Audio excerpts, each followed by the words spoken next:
This is MacroVoices, the free weekly financial podcast targeting professional finance, high net worth individuals, family offices, and other sophisticated investors.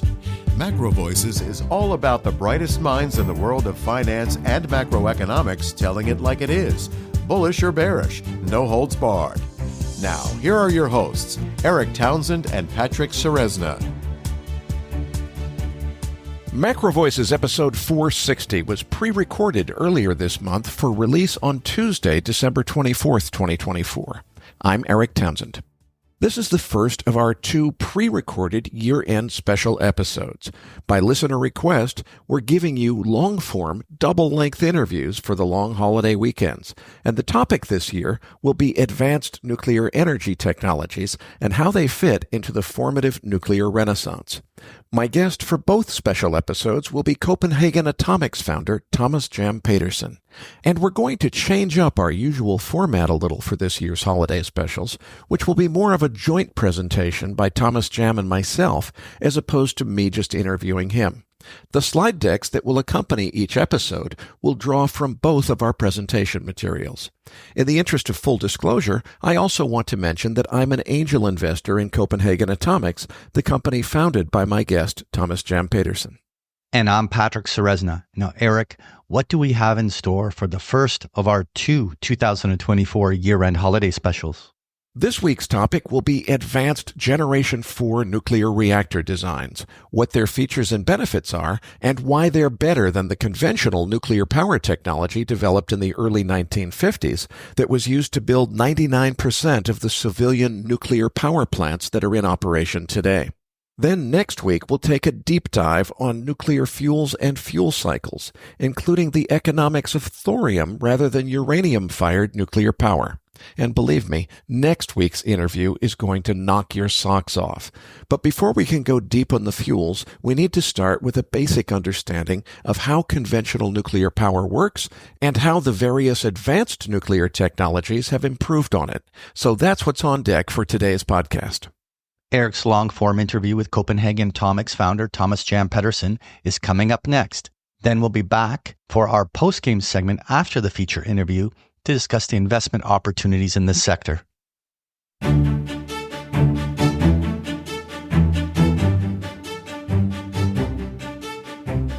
And now, with this week's special guest, here's your host, Eric Townsend. Joining me now is Copenhagen Atomics founder and CEO Thomas Jam Pedersen. We have prepared a slide deck to accompany this interview. Registered users will find the download link in your Research Roundup email. If you don't have a Research Roundup email, it means you're not yet registered at MacroVoices.com. Just go to our homepage, MacroVoices.com, and click the red button above Thomas Jam's picture that says Looking for the Downloads. Alternatively, the YouTube version of this podcast will have the slide deck on the screen as we're speaking. You can find that on our MacroVoices YouTube channel. Thomas Jam, it's great to have you back on the show. We're really excited about this special. We're going to spend this week talking about advanced nuclear reactor designs, and then next week we're going to get really deep on the fuel cycle, particularly the thorium fuel cycle, which is very much central to your reactor's design. So it's great to have you back on the show. Thank you.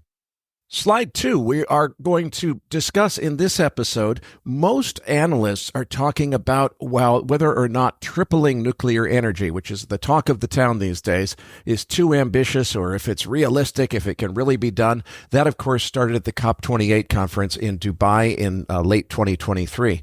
My argument is that 3 times nuclear isn't enough. If you wanted to fully replace all of the energy that we now derive from fossil fuels, that would take 24 times as much energy from nuclear, not just 3 times.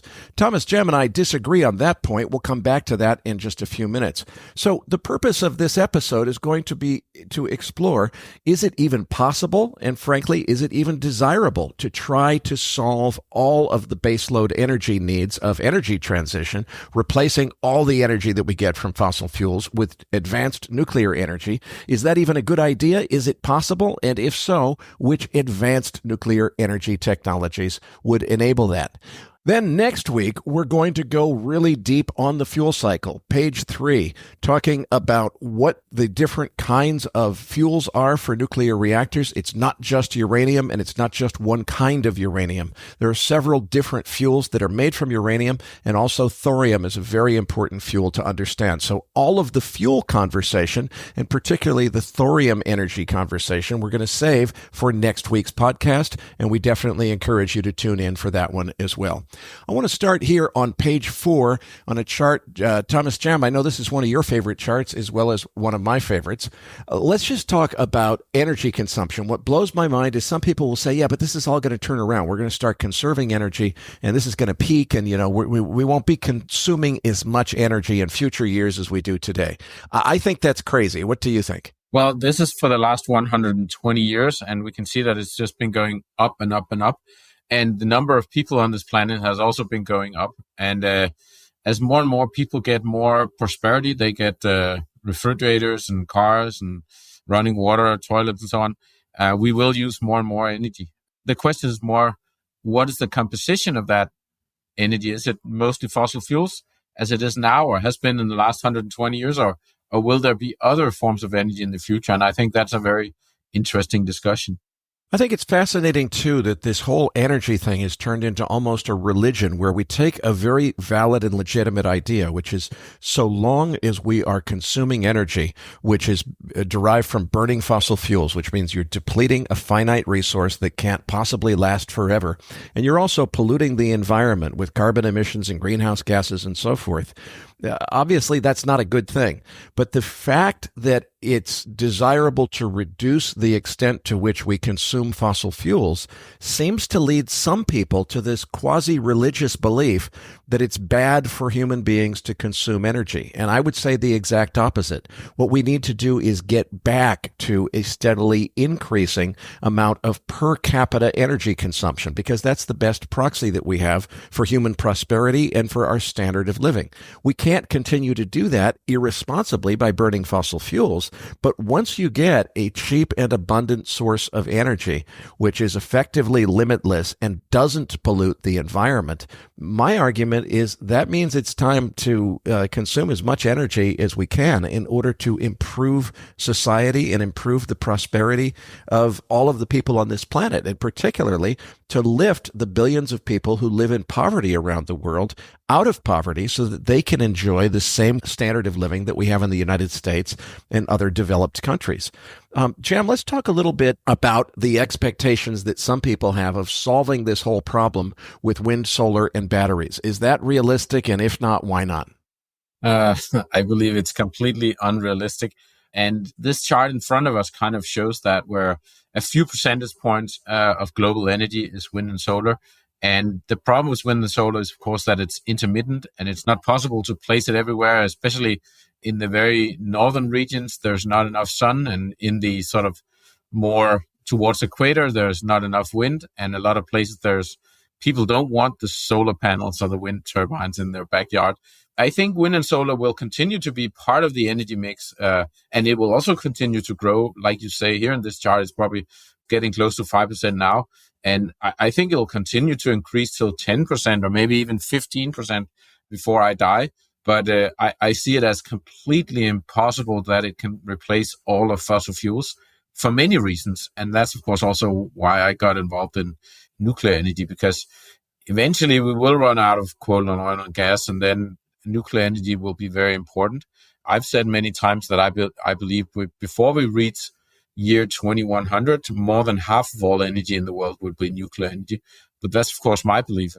Well, and I think something that a lot of people miss is we're trying to fit the square peg of an intermittent supply source into the round hole of baseload demand. And that requires using batteries to supplement wind and solar, which just isn't economic. And furthermore, it consumes precious battery metals, which frankly we need in order to make electric vehicles.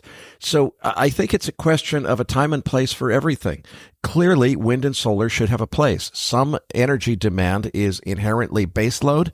That's better suited to baseload sources of supply. And there's also some inherent inherently intermittent types of energy demand. Those are best suited to intermittent sources. But we're trying to fit a square peg in a round hole.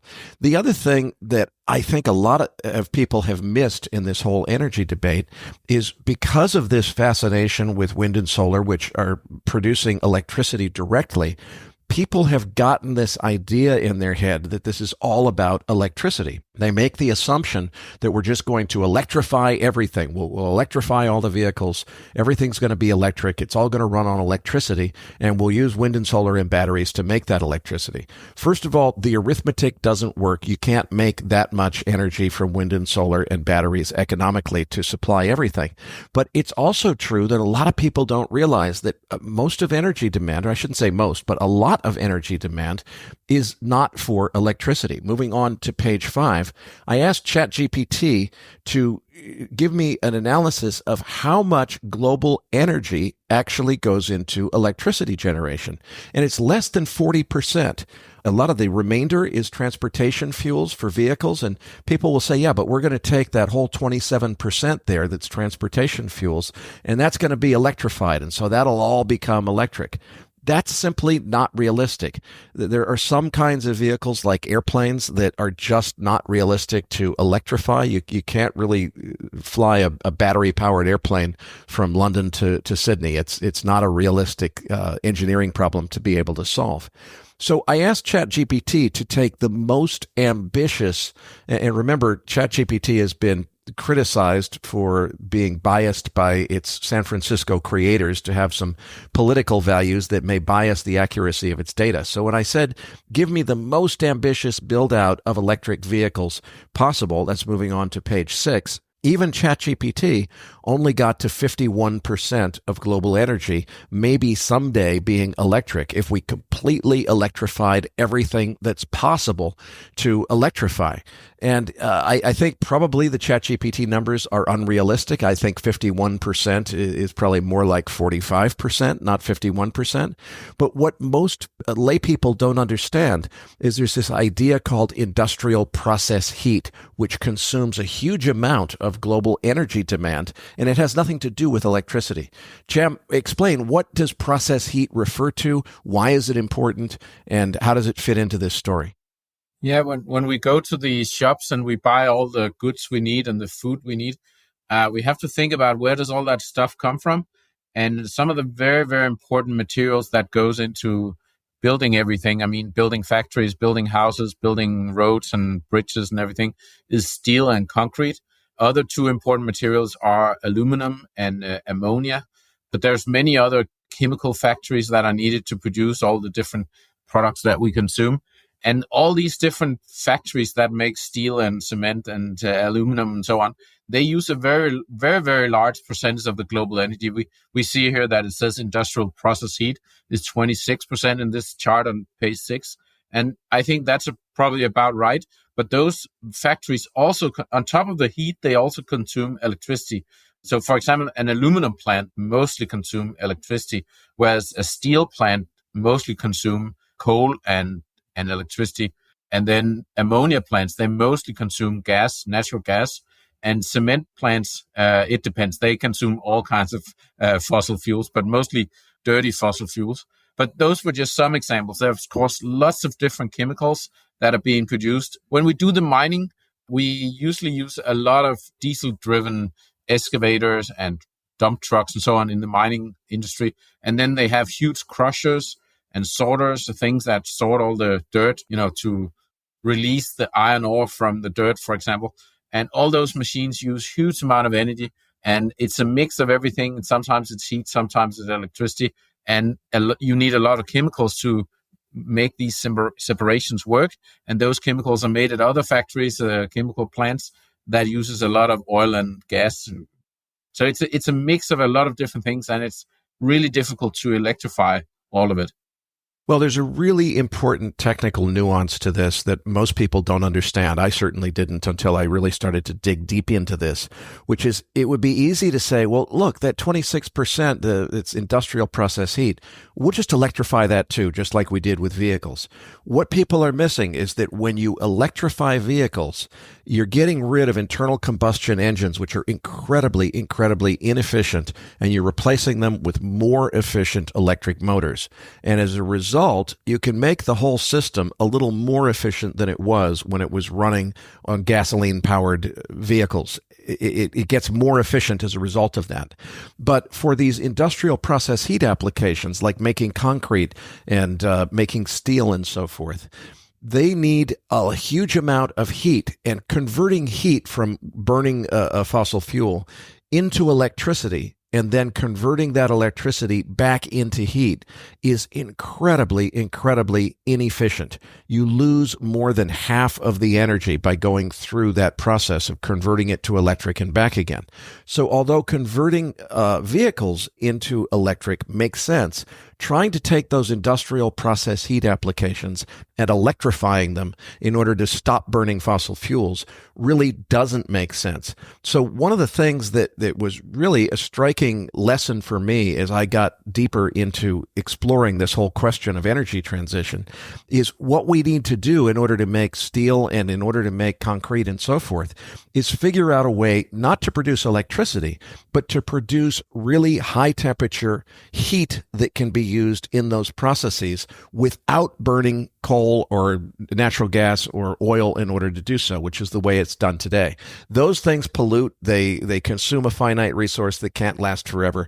We definitely need a better way, but it's a better way to make heat, not a way to make electricity. And that means the solution that we focus on has to be a solution that can be used to generate electricity for the parts of the economy that need electricity, but also a solution for producing heat for the very important parts of the economy that most people don't see, which require that industrial process heat. Jam, have I missed anything there? Well, I wanted to make one comment is that during the last half a century or 50, 60 years, we've been trying to make things more efficient, improving electrical motors, using more insulation, making air conditions more efficient, making airplanes more efficient. I think we will continue to try to drive up the efficiency of different systems. So that's one way where we can save energy instead of changing from one source of energy to another. And I think that will continue. And I would also say that there's a lot of waste heat. So whenever you generate electricity from coal-fired power plants and nuclear power plants, you have to convert heat into electricity. And when you do that, it's just the laws of physics that you lose more than 50% of the energy in that transition. And that means you have a lot of waste heat. And that waste heat is a lot of times today it's used for district heating, but it can also be used in industrial applications for drying things. For example, when you're painting different materials, or if you drying like corn or other produce from agricultural industry. So a lot of times we also use part of the energy to make electricity and another part of the energy for heat to dry things or district heating or whatever. So these systems are quite complex because you can't just change one of them because then the whole other part of it gets screwed up. So that's also why making changes to the energy sector takes many decades. It's not like a quick fix.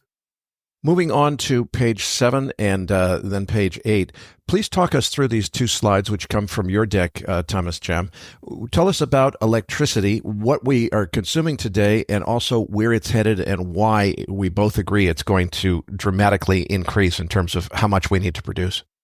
Yeah, so this is just a simple chart starting in 1985 and showing what the mix of the global electricity market and the roughly the market value today. So selling all that electricity would generate $4.5 trillion. And you can see that more than half of that is gas and coal today. And gas and coal has been growing even in the last few years. We also see that oil and nuclear is basically not growing, maybe even stagnating a little bit. Hydropower has been growing a little bit, but we know from a lot of surveys that hydropower is almost fully built out.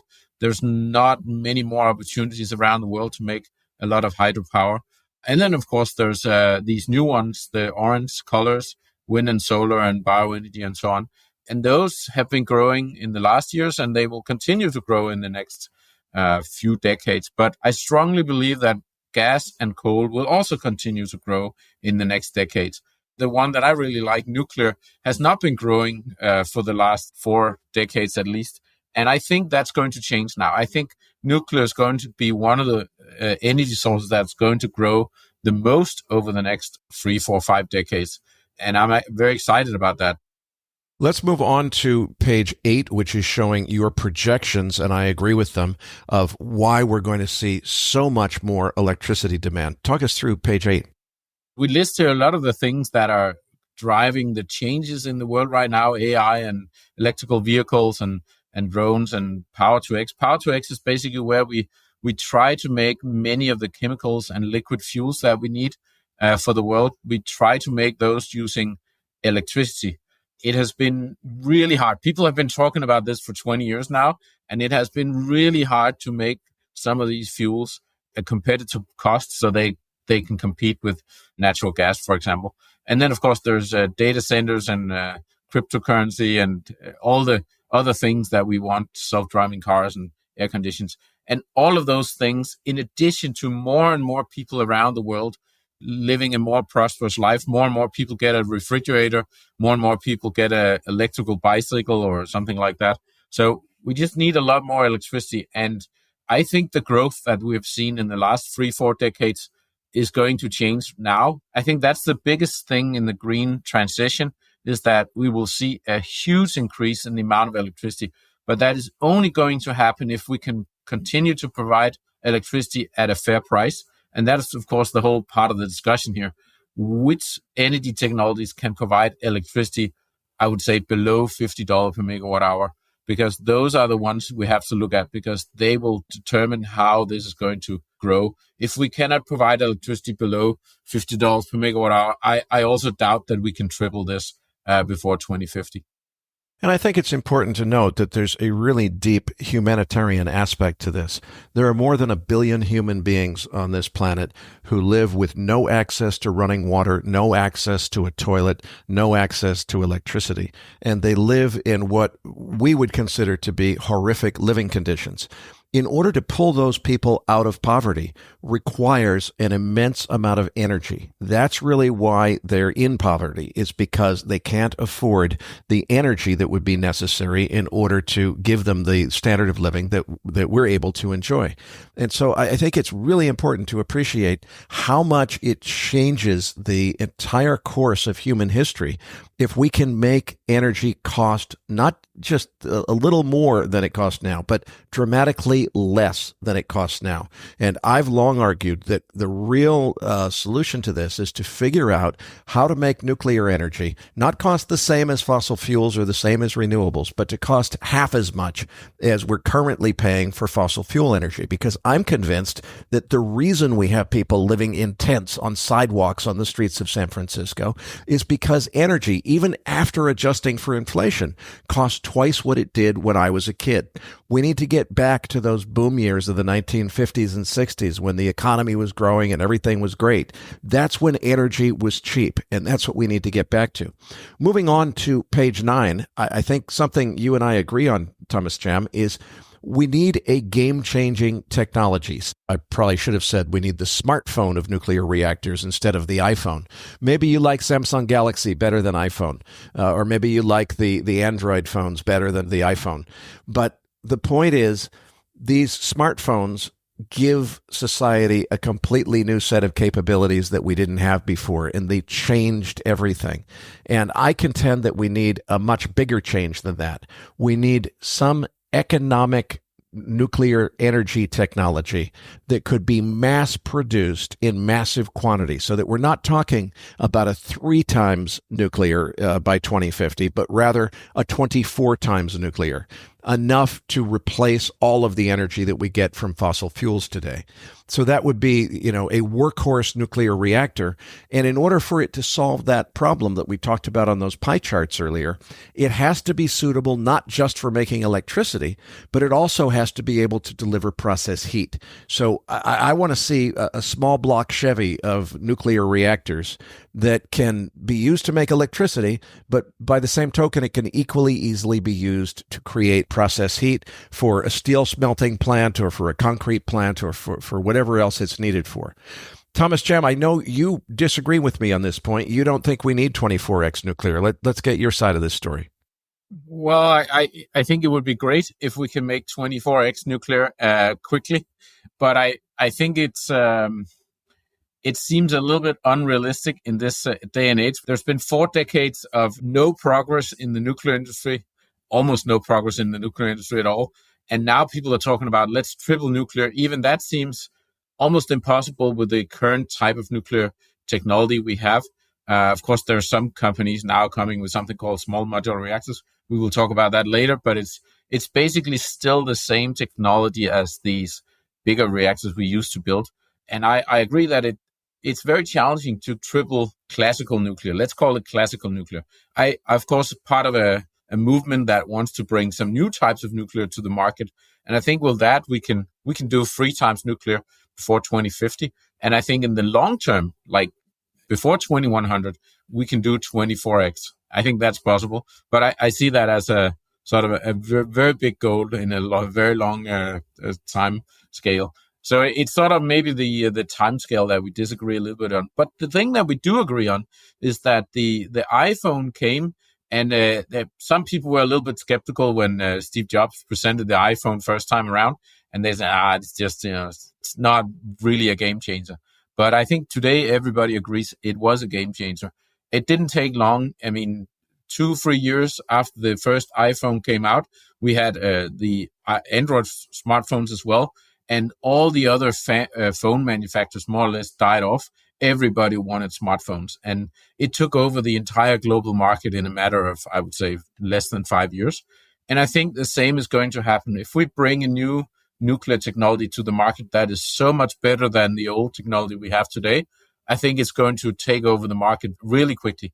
And I don't think people will appreciate that until it happens. Well, I think we're in closer agreement than I realized then, because what I feel absolutely passionate about is we need to do not just a 3x nuclear and 3, as you said, 3x nuclear on conventional nuclear technology is almost too ambitious by 2050. That means, to me, it doesn't mean it's too ambitious. It means conventional nuclear technology is not good enough. We need to ditch the conventional stuff, move on to advanced generation 4 nuclear reactor designs that do give us the opportunity to do a 24x nuclear. I think it is possible by 2050. It's incredibly ambitious, but even if we don't do it by 2050, we have to do it. That's the most important thing. And I don't think 24x is even enough, because what I want to see is a dramatic increase in human prosperity where we lift billions of people around the world out of poverty. That's going to require more energy than we get from fossil fuels today, not just replacing it, but having more. So I really think we need more than that. Moving on to page 10, this is why I think we are at an absolutely pivotal moment in history. And the analogy that I use is Henry Ford's invention of the assembly line. Ford knew perfectly well when he invented his assembly line that there simply was not enough demand to justify an assembly line. It didn't make any sense. But he also knew that if he could bring the cost of the automobile down to the level where the average common man could afford one, that would create the demand that would more than justify his assembly line. And I think the same thing is true for nuclear energy today. This industry is 75 years old, and we don't even have 500 power reactors operating today in commercial service worldwide. Now, if you wanted to replace all of the energy we get from fossil fuels with nuclear baseload, that would take, if we're talking about small reactors like the ones that your company is going to build, that would take about 127,000 more nuclear reactors. That's the equivalent of Henry Ford saying, okay, wait a minute, there's only automobiles for the super richest people in society today, but if I can make it so that everybody can afford one, then we're going to be selling them by the thousands. And I think the same thing is true for nuclear energy today. The way that we get to 24x nuclear is the same kind of revolutionary change that took us from custom building an automobile to some rich guy's personal specifications to assembly line manufacturing of standardized designs where you go into a dealership and just pick a car out and drive it off the lot. What we've got to get to is mass production of nuclear energy in what I think need to be fully robotic assembly lines that are mass producing nuclear reactors. And because I knew we had a little bit of disagreement on this, Thomas Cem, I took a slide of yours out of next week's slide deck on page 11, and this is showing, we'll get into the details of all the earlier steps next week, folks, when we go through this slide in detail. But what I wanted to point out here is the thing that you cite is mass manufacturing is the great, big, huge cost-saving step that's going to get us all the way down to $20 per megawatt hour of electricity generation. And I think the way you get to mass manufacturing is when you can deliver nuclear energy that costs dramatically less than energy from fossil fuels cost today.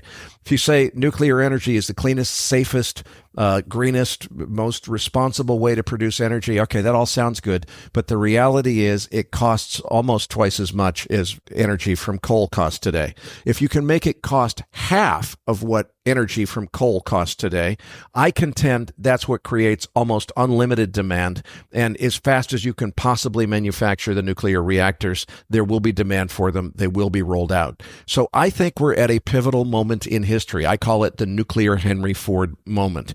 Using your own slide here on page 11, Cem, do we disagree, or is it just that I think maybe 2050 is realistic and you think that's too soon? Yeah, so we fully agree about the thing with the price and getting the price down, and then there will be a lot of demand, and also mass manufacturing is one of the important things in getting the price down. The thing where we maybe disagree a little bit is also that I don't think we will replace fossil fuels. I think, like you actually said that, we're going to increase the total amount of energy in the world so much that I think even the next 20, 30, 40 years, I also think coal and oil and gas will continue to increase, but nuclear will increase so much faster that I hope that we will get to a world where half of all the energy is produced by nuclear. And like you also had that other slide earlier from ChatGPT, I also hope that half of the energy in the world is made as electricity, and we convert many of these industries to use electricity. But I don't think we will entirely remove fossil fuels. I know that there are some people who believe that will happen. We will have to wait and see. But that's not part of my prediction. But I would definitely like to see a world where we have a lot more energy for everyone, including all the people who barely have any access to energy today. I don't believe that it makes sense to try and eliminate fossil fuels. What I think is that we need to stop being constrained and unable to grow because of fossil fuels. Right now, we've got a few billion people on this planet enjoy a much better standard of living than everybody else because we can afford the fossil fuel-based energy economy that other people can't afford. We can't get the rest of the planet out of poverty until we solve that problem by delivering energy from other sources besides fossil fuels, because we're out of growth capacity with fossil fuels. The other thing is there's certain things like, making asphalt to pave roads with. We don't have a good replacement for that yet. That requires refining crude oil. Natural gas is used to make fertilizer to feed crops with. In order to make plastics, you need petroleum products. So we're going to need some of it. The point that I'm trying to make is we need to get out of this mode where the thing that's holding the growth of the global economy back is is the limitations of how much petroleum we have. We need to get to the point where we can achieve unlimited growth potential that is not constrained by petroleum. But I don't think eliminating the consumption of petroleum completely is ever a necessary goal. Some people do believe that, and I guess what I would say to them is, look, the solutions we're going to talk about next could achieve that if you think that's what's important. I don't happen to think it's what's important, but we could certainly achieve that with the kind of technology that we'll talk about. Next thing I want to come to is on page 12. There's still a lot of people who think that the problem with nuclear is it's dangerous, and they just need to get real and do their homework. Let's talk a little bit more about this, Jam. One of the things that I don't think most people understand is that most of our electricity today comes from coal-fired power plants. A lot of people would say, well, we don't want to go nuclear because they're afraid of the radiation. The thing is, coal-fired power plants reduce a huge amount of radioactive contamination from coal. Burning coal produces radioactive contamination in what goes up the smokestack. Nuclear power plants don't have any radioactive emissions. So a lot of people just have it backwards. They misunderstand the safety of nuclear energy. Tell us more about this chart on page 12. This chart on page 12 shows how on average for the whole world, looking back many decades, on average, how many people die from different technologies for electricity production. And this is the number of deaths per terawatt hour of electricity produced. So it's a sort of a statistical chart, but you can see if you compare the first bar up there, the coal, to nuclear energy, which is second largest, then there's about 1,000 times difference. So coal-fired power plants kill 1,000 times more people on average than nuclear power plants. And nuclear power plants in this survey include the two accidents from Chernobyl and Fukushima. And I should say that almost nobody died from Fukushima.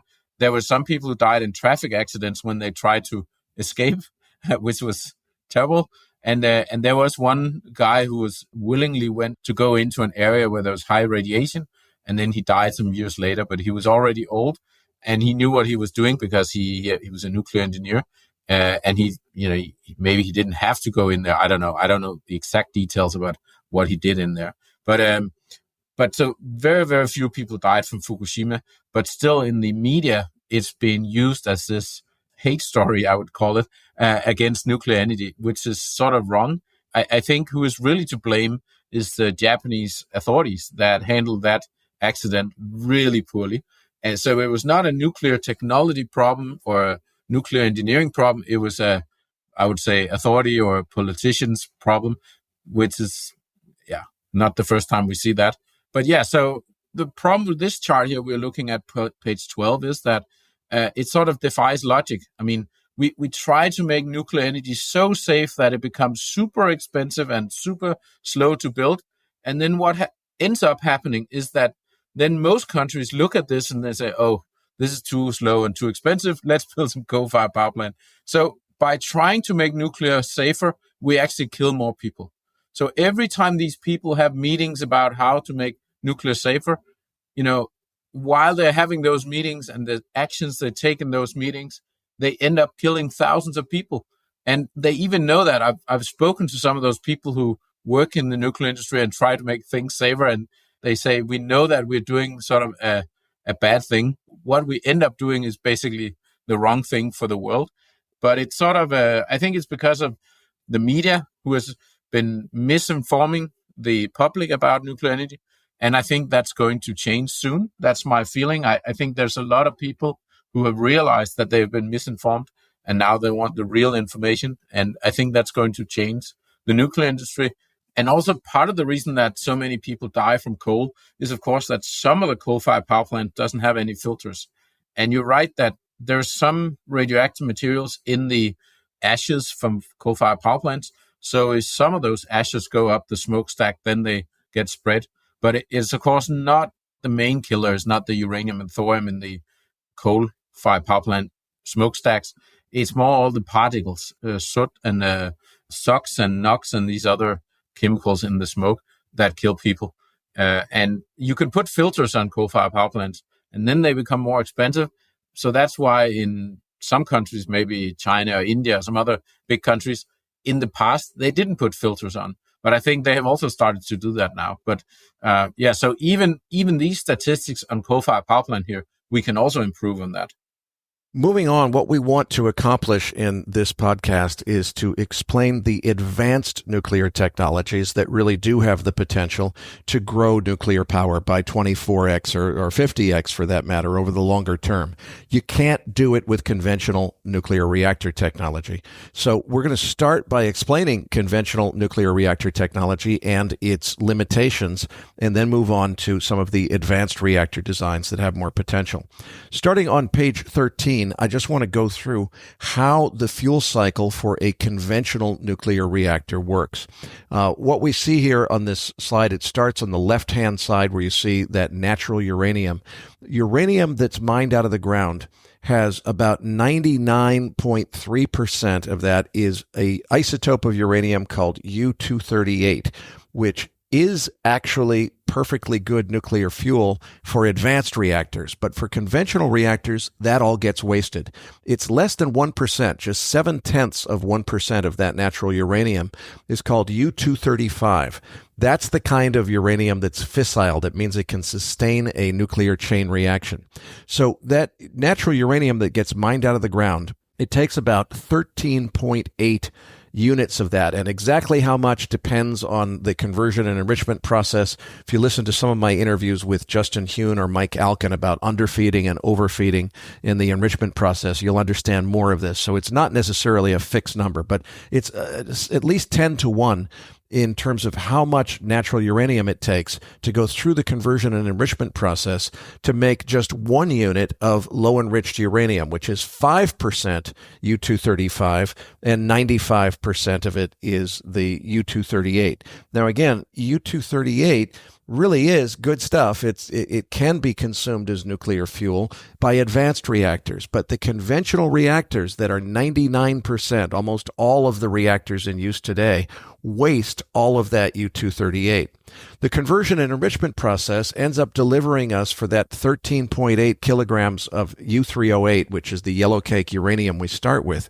That gives us 1 kilo of low-enriched uranium that we can burn in a reactor, and we end up with 12.8, almost 13 kilograms of depleted uranium. That's the U-238 that's had the U-235 sucked out of it. So it only has about 0.3% U-235 left in it.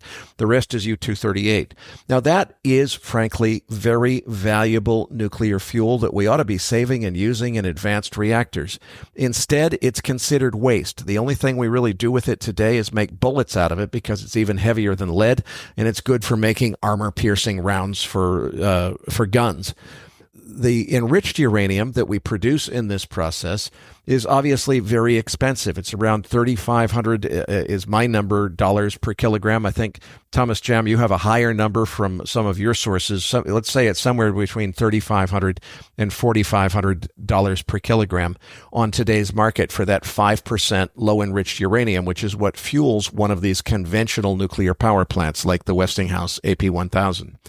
That enriched uranium is processed into fuel pellets, which are inserted into these zirconium alloy tubes that you see at the far right of the picture, and that creates a fuel bundle. And of course, it takes a whole bunch of kilograms of those fuel pellets in order to make that big fuel bundle. That's what fuels a nuclear reactor, is that great big bundle of zirconium alloy tubes full of low-enriched uranium. And for every kilogram of that, there's about 12 or 13 kilograms of waste product, which is the depleted uranium that gets left over and which unfortunately mostly goes to waste. Moving on to page 14, what happens then is that fuel bundle gets loaded into one of these big conventional reactors. Now, the Westinghouse AP1000, which is the current flagship model that everybody's talking about, and a lot of people are building more and more of these things around the world. Plans are growing in this nuclear renaissance to build a lot of these things.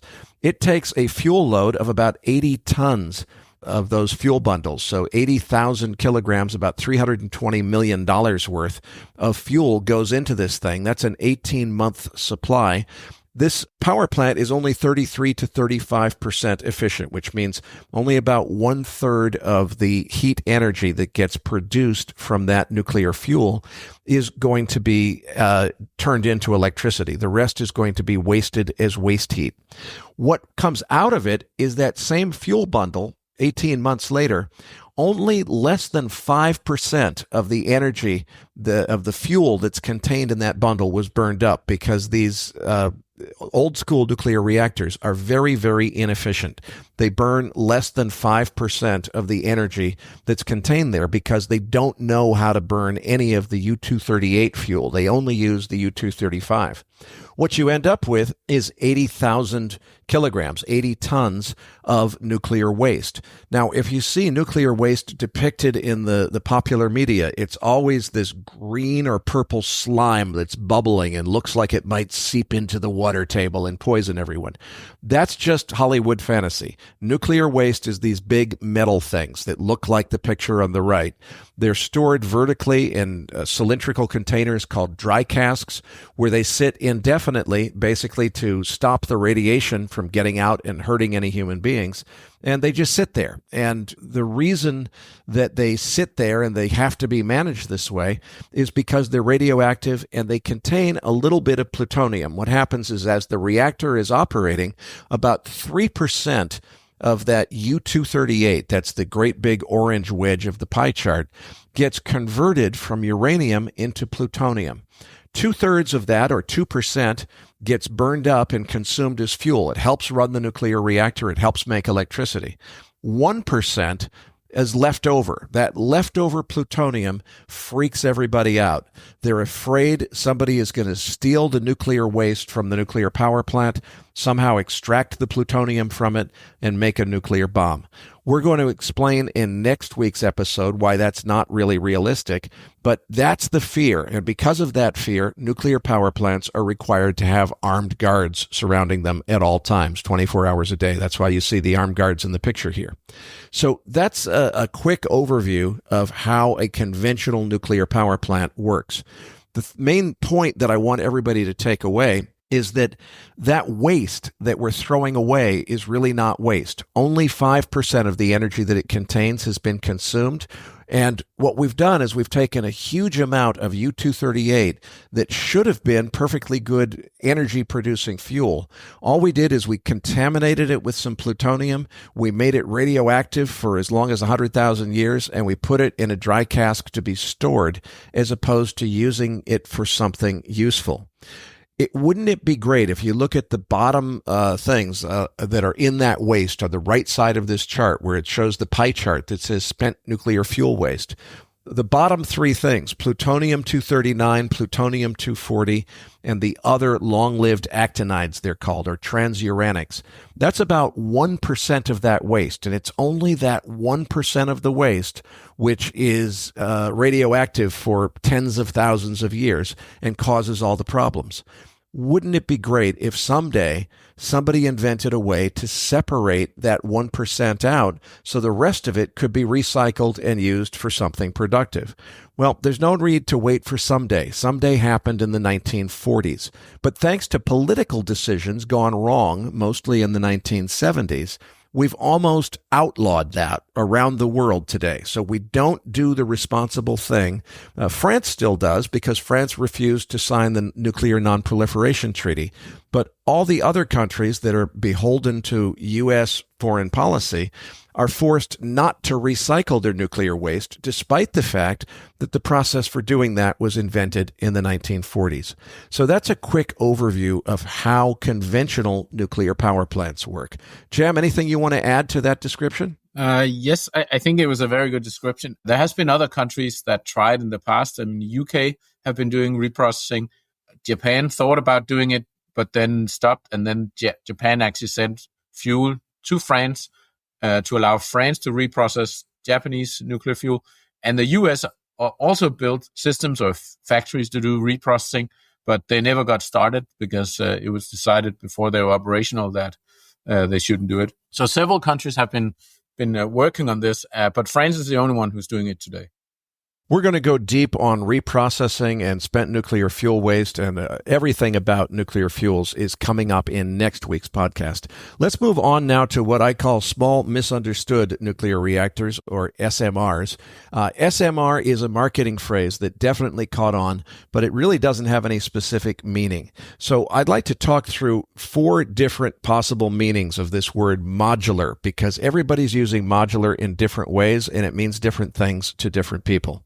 Page 16, the first definition of modular is the one that really seems to have caught on, and I think now, at this point, the phrase small modular reactor really refers to what we see here on page 16, which is an old-school nuclear power plant, a slightly smaller version of that, about 1/3 the size, that supposedly has been built out of components where a lot of the components were manufactured in a factory rather than being custom built on site.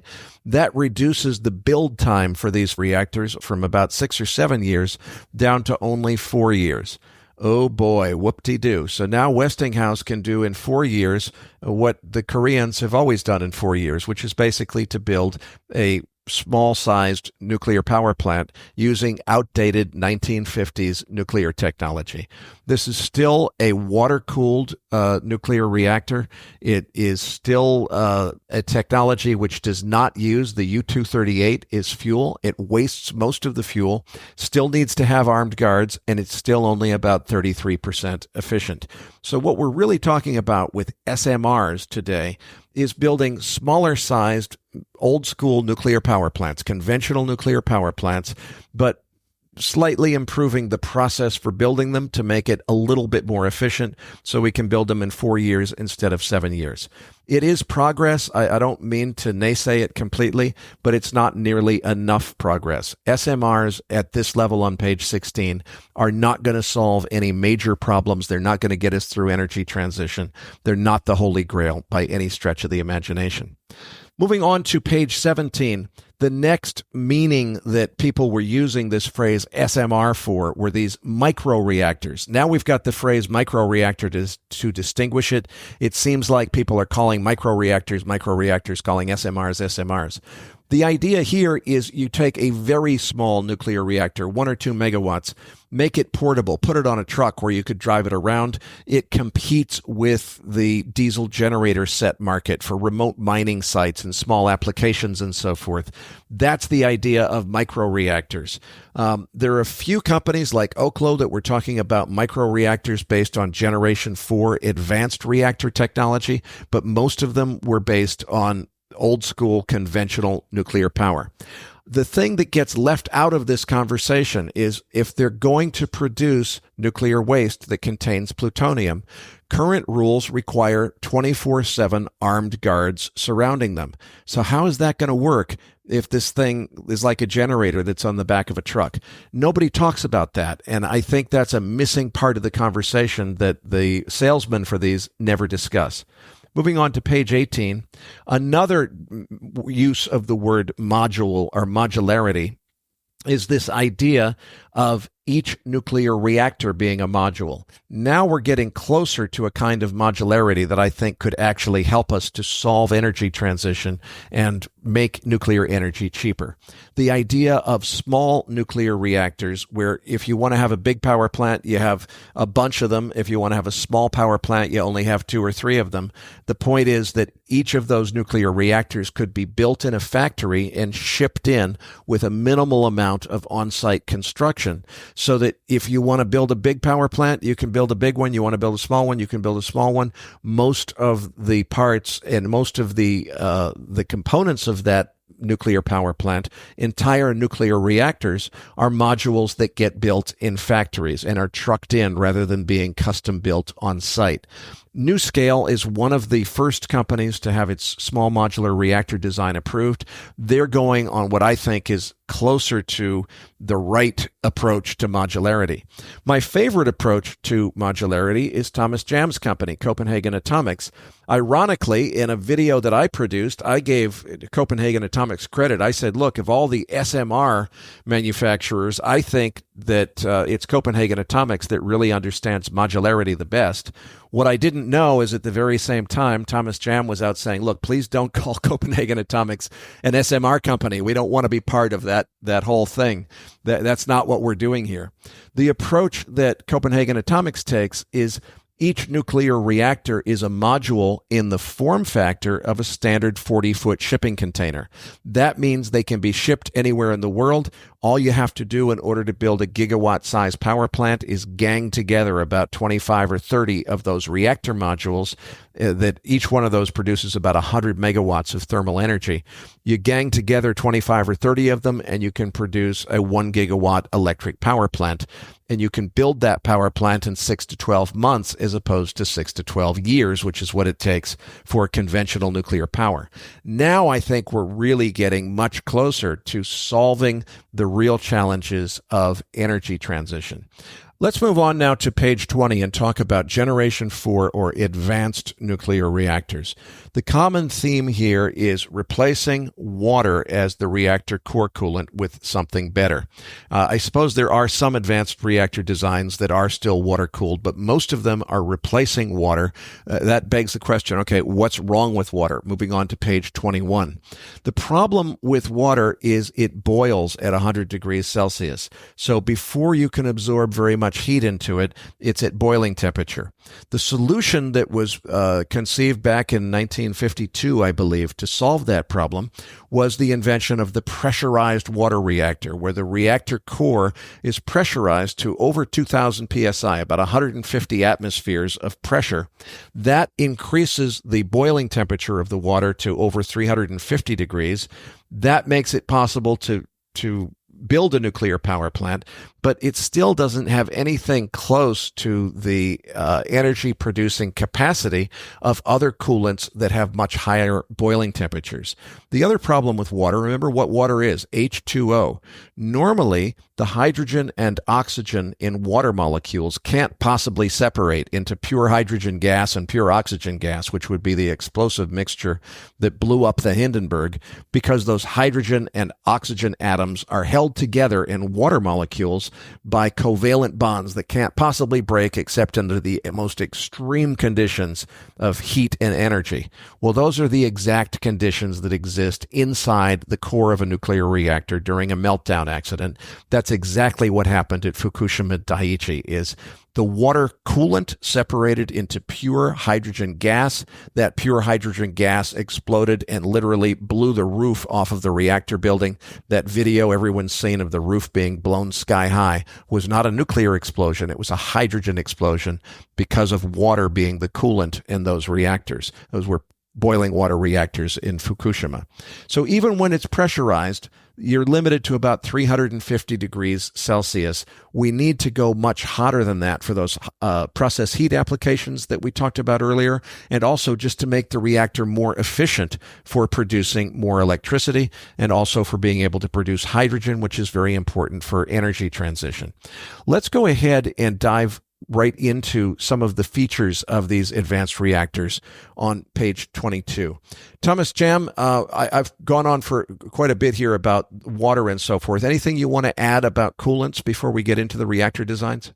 Yeah, so we call these advanced reactors or Generation 4, but most of them were actually invented all the way back in the 1950s and 1960s. But it is true that in the end of the 1990s, there was a group of people who said, let's make sort of a selection of these different reactors that are not being built. So the high temperature reactors or the sodium cooled or lead cooled reactors. Let's make a palette of those and call it Generation 4. And this has been going on since the end of the 1990s until now. And we haven't really built any of them. I mean, the Russians have built some sodium cooled reactors, but that started way before this Generation 4 discussion forum. So it's sort of a little bit odd group, and molten salt reactors is one of them. And the molten salt reactor, the first one was built in 1965. But some of those reactors are more advanced, and some of them are running at higher temperatures, and some of them have some things that are maybe better than the pressurized water reactor. But let's talk about them. Let's go into it. And before I leave slide 22, I do want to make this point that's highlighted in green, which is there's a huge amount of propaganda in this industry. A whole lot of people in the nuclear industry have been led to believe that the pressurized water reactor design, which is really the primary one that's in use today, and its close cousin, the boiling water reactor design. Those light water reactors, people believe, were chosen for their superior safety. They believe that scientists and engineers used the scientific method to choose the best, safest design, and that's the way we standardized on the pressurized water reactor. That's 100% unadulterated bullshit, according to none other than the inventor of the pressurized water reactor, Alvin Weinberg, who wrote in his book, to claim that light water reactors were chosen because of their superior safety belied an ignorance as to how the technology actually evolved. And he went on to explain the way that reactor design was chosen was because it fit in the Nautilus submarine. That's it. Then when they wanted to commercialize it, they said, let's take what's already proven to work in the submarine and let's not fix it if it ain't broke. We're not going to change anything. We'll just go with the design that worked in the submarine. That's how we got to the standardization of the pressurized water reactor, and it's absolutely not the right design. We've been using the wrong stuff for decades, and it needs to change. It's finally starting to change, and that's called Generation 4. Let's move on to the first popular one, and I'd say maybe the most popular one. If you've heard about Bill Gates and his natrium reactor, which is TerraPower. If you've heard about the company Sam Altman from OpenAI has invested in called Oklo, if you've heard about a number of other exciting new generation nuclear companies, they're all doing these things called sodium fast reactors. Thomas Jam, tell us more about sodium fast reactors. Why would you use sodium instead of water as a coolant, and how do these things work? Yeah, the primary reason for using sodium instead of water is that you can avoid the pressure, because like you put here, sodium doesn't boil until 884 degrees C. So you can go to quite high temperatures without having any high pressure, and that really reduces the complexity and the size of the machine. But then now you win one, but you also lose one, because it actually happens that sodium will burn if it's in contact with air because there's moisture in the air, or if in contact with water. So you have to keep the sodium in a very closed loop, and you have to have several barriers. So even if it escaped from the first loop, then it will not get in contact with air or water. And that's, of course, one of the issues with sodium, that it's a little bit more difficult to handle than water. And then on the plus side is that you can run at higher temperature. But the thing with sodium is also that it creates a different neutron spectrum, and which means that neutrons in a nuclear reactor is the really, really important thing when you design a nuclear reactor. That's the center point of nuclear engineering, is figuring out where those neutrons go, and also the speed of those neutrons. And in a light water reactor or a water-cooled reactor like we were talking about, they have different names. They're sometimes called light water reactors, sometimes called boiling water reactors, sometimes called pressurized water reactors, and sometimes called heavy water reactors, but they're all using water in different ways. And because you're using water, the neutrons will slow down, and that means it's a slow neutron reactor, or sometimes called thermal spectrum reactor. But this one here, if you use sodium, the neutrons will not be slowed down, and then it's a fast reactor, and then the neutrons react differently with the uranium and the plutonium and so on. And that's very, very important when you design the reactor, and it has a lot of implications on cost and the way it's constructed and so on. So choosing sodium is mainly for the temperature, but it has a lot of sort of follow-on things that once you select sodium, then you have to select a lot of these other things. And then one more thing I want to say, all the reactors we talked about before, they were solid fuel reactors, and the sodium-cooled reactors are also solid fuel reactors, which means that you don't have the uranium fuel or plutonium fuel as a liquid. You have that as a solid pebble or a pellet. We talked about pellets and fuel rods before. And I think it's important to understand, too, that the benefits of that fast neutron spectrum can be significant in terms of how the fuel gets consumed. Because when we talked about the light water reactor, I explained that only about 3% of that U-238. That was the great big orange wedge that's most of the uranium. Only about 3% of that actually gets consumed. It gets converted from uranium-238 into plutonium-239, which then gets consumed as a fuel that helps to run the reactor and make electricity. The rest of the U-238 all went to waste, and that meant, number one, you're wasting perfectly good fuel, but it's really, in the most literal sense, it's wasting it in the sense of taking the tons and tons of U-238 and making it radioactive for the next 100,000 years. So somebody has to worry about storing it. So you've got this whole nuclear waste management problem that arises out of the inefficiencies of those water-cooled reactors. These fast spectrum reactors convert a much higher percentage of the U-238 into plutonium. That means they produce less waste and they make much more fuel efficient use. They have a higher burn-up ratio. So they consume much more of the uranium, leaving over less waste, producing more electricity. But it also means that they need a much more enriched fuel to start from, because those fast neutrons need to have more U-235 in order to interact with.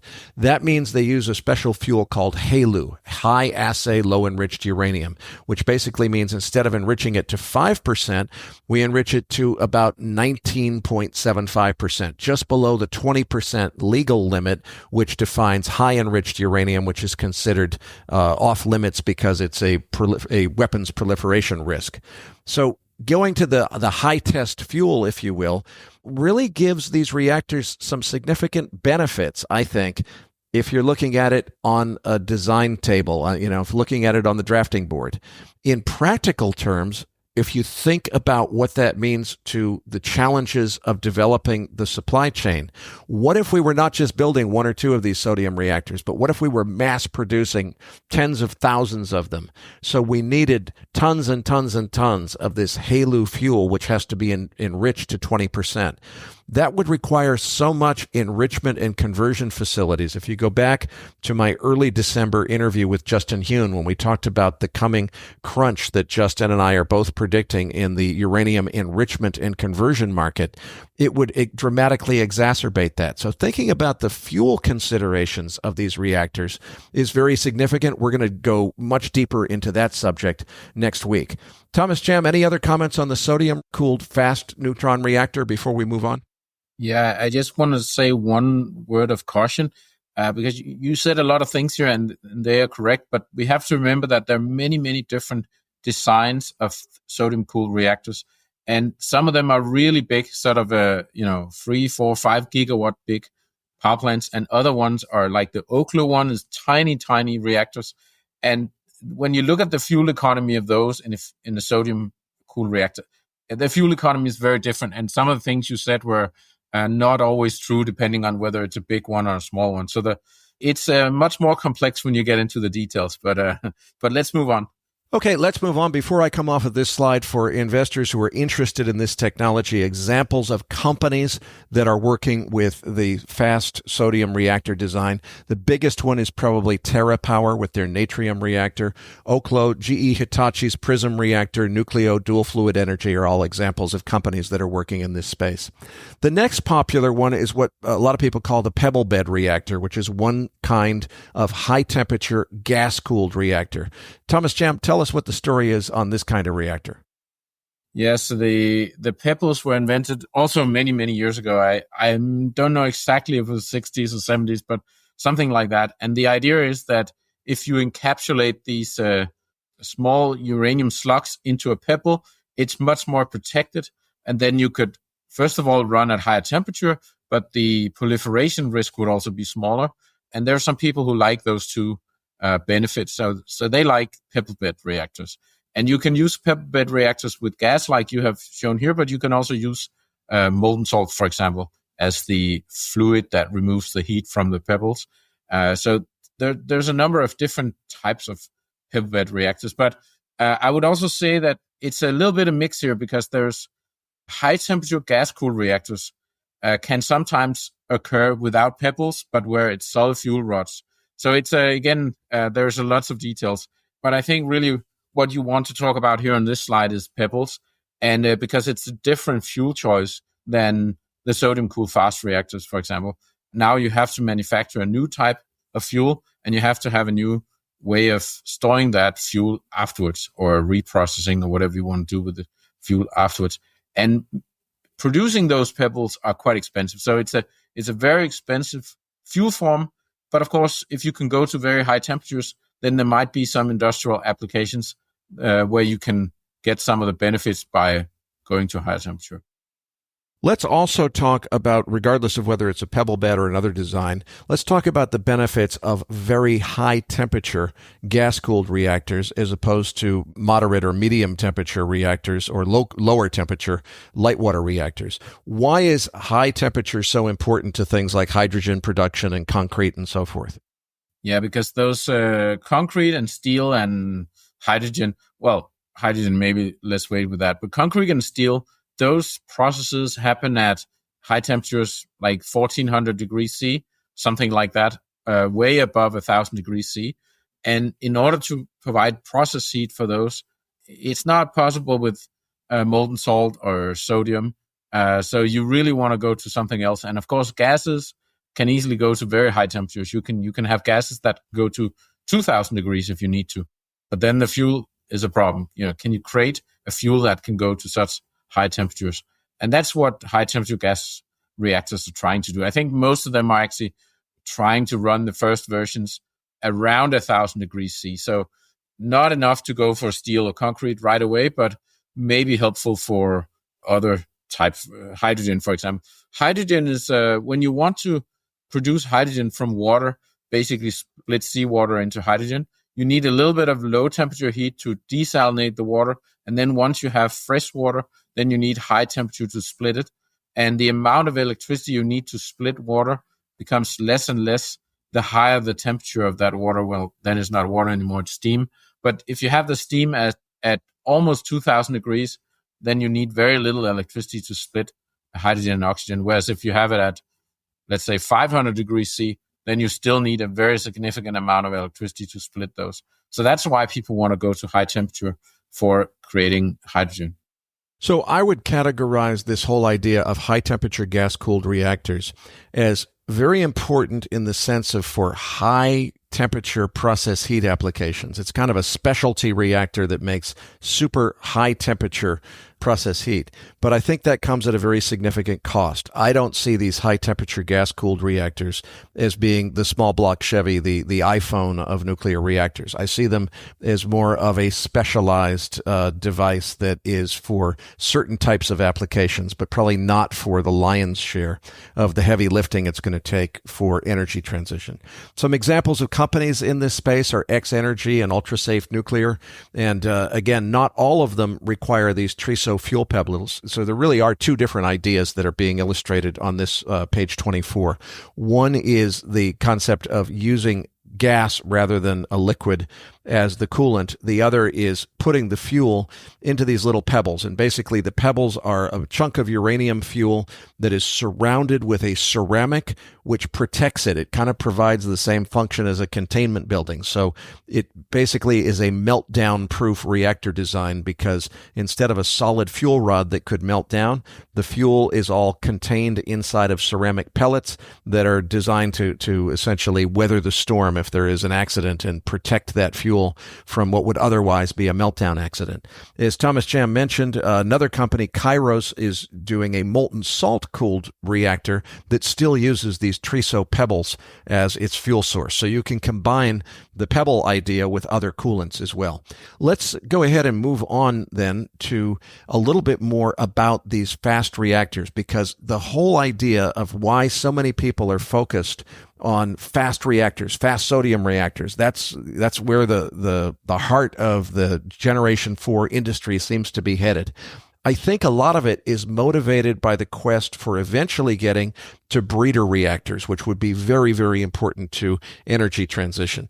Well, that begs the question, okay, what's a breeder reactor? Jam, you want to tackle that one? Yes.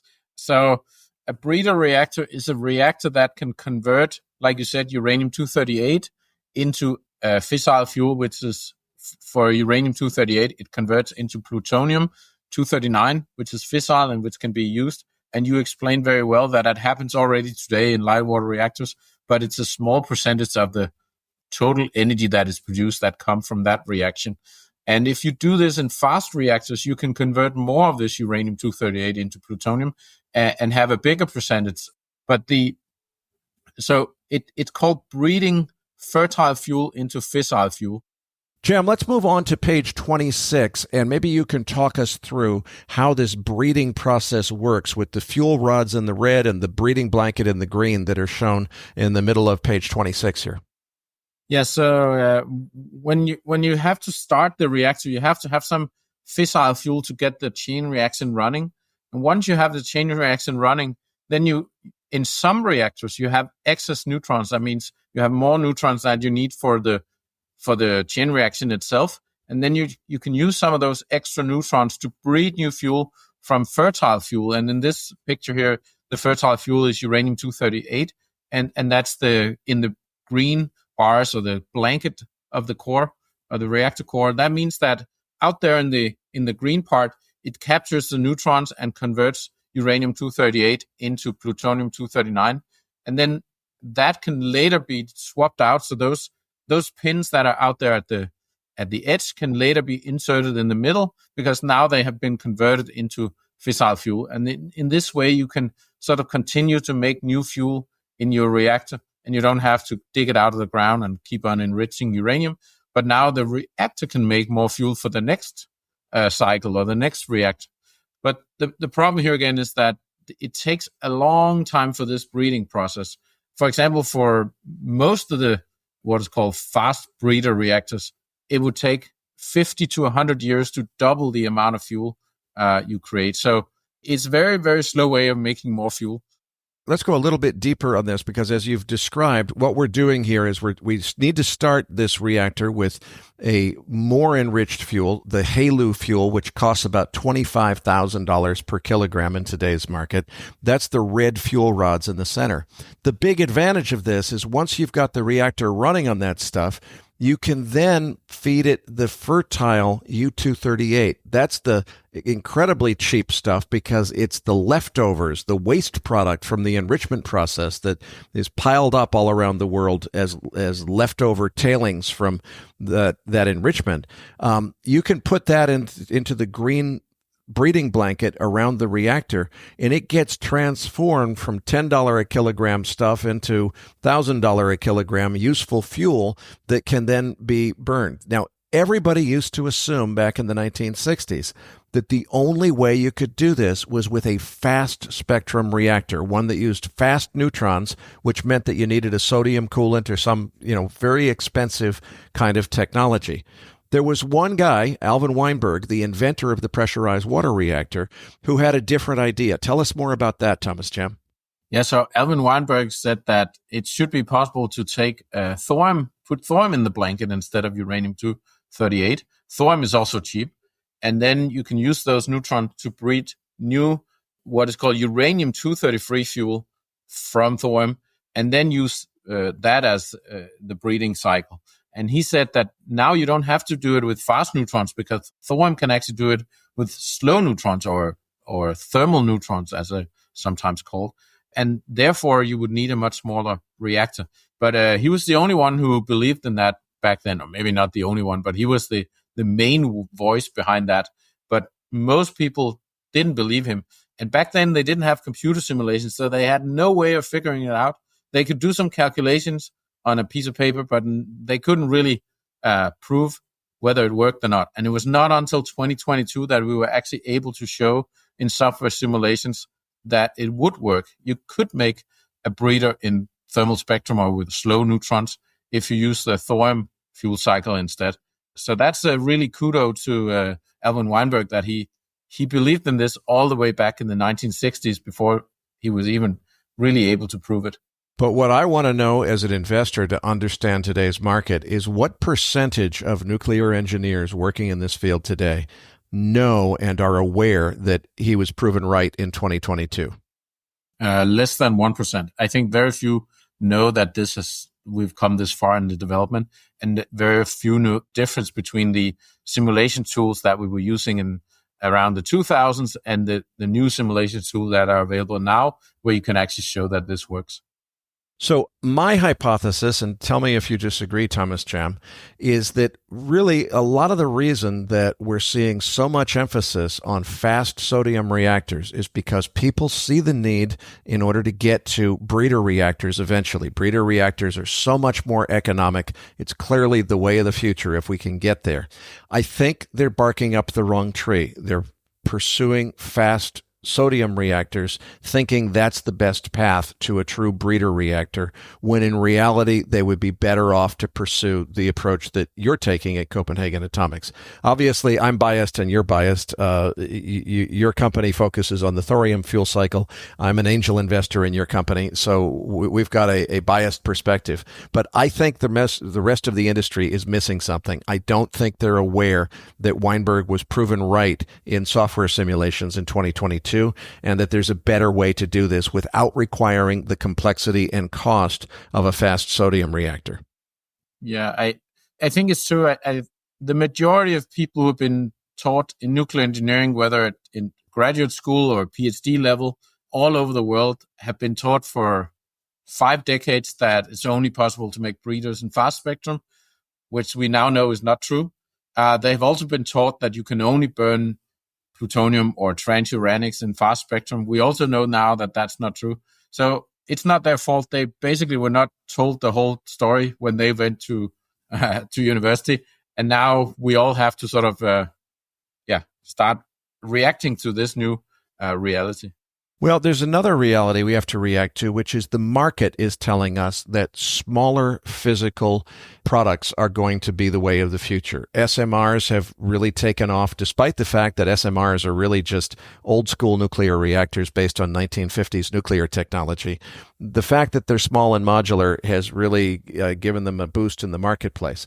Let's assume that smaller physical size is the way of the future. That has implications that have to do with nuclear physics on the benefits of those fast neutron reactors. Because everybody that was thinking, boy, in order to get to the breeder someday, we got to go with fast spectrum reactors. What are the implications of that in a world where the reactors need to be physically small on page 27? Yeah, so the problem is that the fast neutrons, they fly really far before they interact. And that means that if you have a small reactor core, most of your neutrons will fly out of the core, and it's difficult to catch. If you have a blanket, you have to have a really, really big blanket in order to catch minority of neutrons. And since now people want to build small reactors, then they end up in a situation where it becomes impossible to make a breeder, even in fast spectrum, because they want to make it small. So you sort of have to choose, do you want a small reactor or do you want a breeder reactor? You cannot have both in the fast spectrum. But you can have both in the slow spectrum, in the thermal spectrum, and most nuclear engineers are not aware that that's been proven now through software simulations going back to 2022. Let's move on to your favorite and mine, which is the molten salt coolant, which, unlike water, which boils at 100 degrees Celsius, or sodium that boils at 884 degrees Celsius, there are several different salts that can be used, but the popular ones boil at around 1440 to higher, I'm sure. I'm not sure which one is used in your reactor. What's your boiling temperature? I actually don't remember the boiling temperature, but you're right. It's sort of in the realm of 1500 degrees C. It's high enough that the other parts of the reactor would melt long before you would get to the coolant reaching a boiling point. So it's almost like it's not a gating factor anymore. No, your heat exchangers would melt before then. So tell us more about molten salt reactors, their history and benefits, and why your company focuses on using molten salt rather than sodium or gas as the coolant for the reactor. Yeah, again, I should highlight that it's a little bit complex because you can make molten salt reactors both in fast spectrum and in slow neutron spectrum or thermal spectrum. And the ones that we are pursuing is the slow neutron reactors. And you need different salts. So if you have a fast neutron molten salt reactor, you need chloride salts. And if you have the slow neutrons, you need fluoride salts. So that makes it a little bit complex. But the main reason why people are interested in using salts are because of the high temperatures. So you don't need to have it under pressure. And that means your system can be smaller and less complex. when you're not working with these high pressures. The second thing is that you can dissolve the fuel in the salt. And this means now you have a liquid fuel. All the other reactors we talked about until now, they are solid fuel reactors. But now we suddenly get to something completely different. Now you have a liquid fuel reactor. And this enables some new possibilities, because now it's possible to remove fission products. It's possible to do online refueling. It's possible to change the composition of the fuel salt as it's running over the years. And for example, this breeding that I talked about before, now you can just siphon off some amount of fuel if you breed more than you need. And so, like every year you can tap off a few liters of salt, and then you can use that to start another reactor.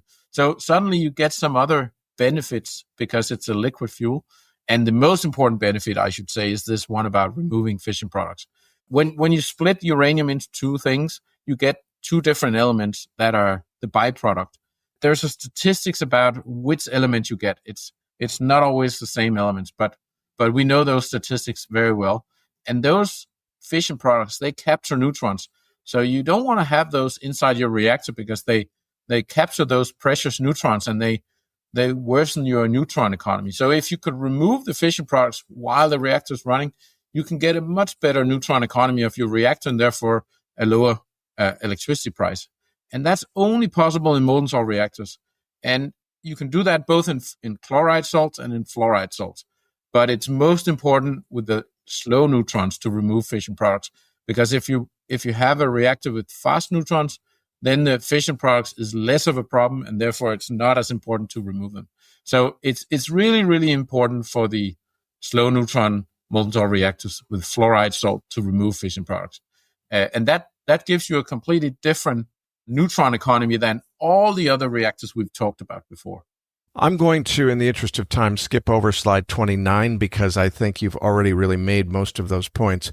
I want to talk about slide 30, which is, I think, and I know you agree, that if you go back to our original proposition of is there a nuclear reactor design which could both be a very economic way to be mass produced in very large quantities in order to make electricity, but could also provide process heat for those applications for the 25 or 30% of the global energy market that's about heat as opposed to electricity. I think the molten salt cooled reactor, the type that your company is working on, is really that workhorse reactor, the iPhone of nuclear reactors. What else would you like to say about that? Yeah, I believe so too, because like we talked about before, some of these advanced reactors, they need this high enriched uranium, or not high enriched, but the 19.5% enriched uranium, which is called HALEU, or sometimes called medium enriched uranium. And that's very expensive, and there's not enough of it. So it's difficult to scale out those type of reactors. So whether you go with the classical nuclear reactors using water, then you have the problem with the pressure and all these other things we talked about, or the advanced reactors, they have some different problems. But the thorium molten salt reactor is really the one that solves most of those problems. I agree. And moving on to page 31, I think that breeder reactors are ultimately going to be what's most important. We really need to get into the fuel, and we decided to break this into two sections this week and next week because the deep dive on the fuel is, I promise, going to be even more interesting than the different kinds of reactors. We'll talk about why thorium instead of uranium is, when you see the economics, it's just going to blow your mind as to how much we can reduce the cost of energy by using thorium-fueled molten salt reactors as the workhorse of energy transition. So that's coming in full detail on next week's podcast. What I want to do with the rest of the time we have available this week is just to talk a little bit more, Thomas Jam, about your company and the things that you're doing, because I'm really excited about this company, frankly. As an angel investor, it's the most interesting nuclear company by far that I'm aware of. I think that your idea depicted here on page 32 of how you approach modularity is actually just as valuable as all of the work you've done in the nuclear space, because I think you get the modularity concept and how to roll this technology out in a cost-effective way better than pretty much anyone else in the industry. Tell us about page 32. What is this concept of how to build a modular power plant out of nuclear reactors that come in the form factor of shipping containers? one of the things that has been really difficult for the existing nuclear industry was this on-site construction with 5,000 workers and many, like some of the projects have more than 100 different companies working on the site. It's a very, very complex thing, and it takes a long time, and we've seen delays and cost overruns like crazy in some of the existing classical light water reactor constructions. So we thought about how can we make a concept where we can really get the price of nuclear down, and also where we can mass manufacture this and make fast deployment. So where it takes less than a year to build a 1 gigawatt power plant. That was basically the goal. And in order to achieve that, everybody agrees that you need to make the components in a factory. You need to make a simply line production of components, and you need to do as little assembly work on the site as possible. And for many different reasons, we came to a concept where each reactor is in a box called a cocoon. So what you see here in the picture is a long row of 30 reactors, and each of those gray boxes or dark gray boxes are the cocoon, and inside there you have a sort of a containerized reactor. So if you look at the sort of in the middle, in the lower part of the picture, there's a truck coming where it says reactor being delivered by truck. And that's sort of the size of the reactor is roughly the same size as a 40-foot shipping container. And then that is inserted into these big cocoons. The cocoon is what protects the reactor from things that are happening on the outside. Could be airplane crashes or things like that, hurricanes. And the cocoon also protects the outside from the radiation. So it's a radiation shield for the reactor radiation. And that cocoon is just a really big, heavy metal box. But that one is also being constructed in modules in the factory. And they're delivered to the site, and they are assembled. And we are going to show next year that we can assemble one of these cocoons in a day. So if you can assemble that cocoon in 1 day from modules, and then you can insert a 40-foot shipping container inside of it, that tells you that you can deploy this really, really fast. The building that is surrounding the whole power plant is just a regular storage building or distribution center building. I mean, every city around the world have lots of these buildings built outside. And we know from other companies, for example, Amazon, that they can build these buildings in less than 60 days. So those buildings can be built really quickly. And the building itself doesn't have the nuclear protection. It's the cocoon inside that protects the reactor. So the building is sort of not really any special nuclear grade building. And that's a really important point, because in the cost of nuclear energy, a lot of that cost is the decommissioning fund that's necessary in order to take all of that nuclear concrete and eventually demolish it and treat it as low-level nuclear waste. When you put all of the nuclear stuff inside these cocoons, it means the building surrounding it is no longer low-level waste. It doesn't have to be decommissioned through a very expensive process the way big concrete nuclear power plants do today. In the interest of time, I want to move fairly quickly and just go through this next series of slides here. They're really just intended to show a little bit about your company and the things that you're doing. Most of the people in this advanced nuclear reactor space they've got an office with a bunch of CAD systems where they're drawing drawings. They're not actually building stuff. If we look at page 33, which is your team, page 34, which is a shot of some of the bays where you do work inside of, you've got about 12,000 square meters, or about 120,000 square feet of factory and office space in Copenhagen. Page 35, you are the biggest producer of molten salt today. You're selling that to other molten salt reactor companies.